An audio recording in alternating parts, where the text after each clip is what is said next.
పిఠాపురాన్ని తన స్వస్థలం చేసుకుంటానని అన్నారు పవన్ కళ్యాణ్. అక్కడి నుంచి రాష్ట్ర రాజకీయాల దిశ మార్చేలా చేస్తామన్నారు.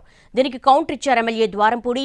తన సామాజిక వర్గం ఓటర్లు ఎక్కువగా ఉన్నందునే పవన్ పిఠాపురం ఎంచుకున్నారని ఆరోపించారు ఆయన.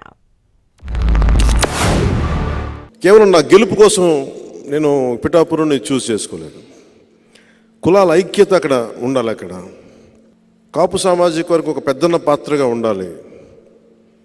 అన్ని కులాలని కలుపుకెళ్ళాలి. ఇలాంటి ధోరణితో నేను ముందుకొచ్చి ఈ రోజునది సఫలీకృతం అవుతుంది. ఈ రోజున అందుకని ప్రత్యేకించి పిఠాపురం నియోజకవర్గం కానీ, నేను మొన్న పోటీ చేసిన భీమవరం గాజువాక నియోజకవర్గం కానీ, ఈ నాకు మూడు కళ్ళు నాకు ఇవ్వను.